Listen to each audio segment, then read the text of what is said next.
Goeiemôre geliefde, welkom op die pragtige Vrydagoggend. Mense maak foute. En wat maak ek en jy as ons dalk aan die ontvangkant van iemand se fout is? Kom ons gaan luister wat sê die Here vir ons self. Matteus 18. As jou broer teen jou sondig, moet jy hom teregwys waar julle twee alleen is. As hy na jou luister, het jy jou broer teruggewen. Moet jy hom teregwys waar julle twee alleen is. Want wat gebeur as iemand in die gemeente ernstig aanstoot gegee het deur wat hy gedoen het, veral as dit wat hy gedoen het heeltemal teenstrydig is wat God met vir ons in sy woord vir ons leer en van ons vra. Nou, eintlik gaan hierdie vraag oor niks anders as die kerklike tug nie. Nou is dit baie interessant dat Jesus sê, hierdie saak begin nie by die dominee as hy die sondaar moet gaan aanpraat nie. Maar wanneer jy self as lidmaat daardie persoon gaan spreek om die saak tussen hulle twee en julle twee eintlik te gaan probeer uitklaar. Natuurlik sal dit help as jy met die regte gesindheid dit doen.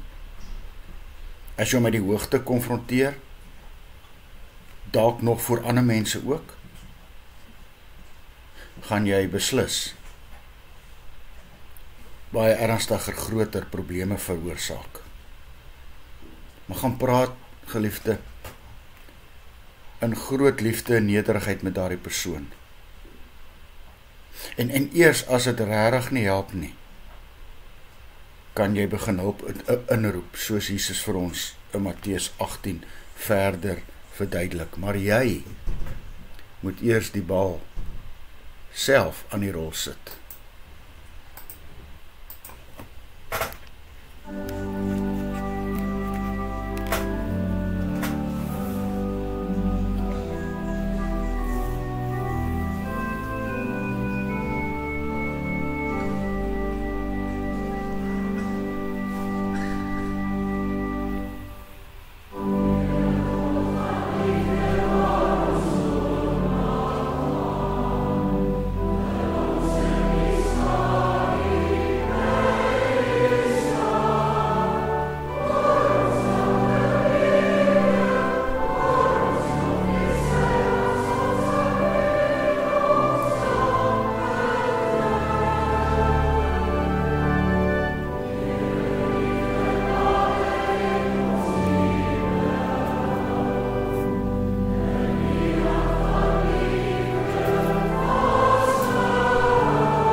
Here Jesus, gee my die moed en die energie om verskille met liefde te gaan oplos.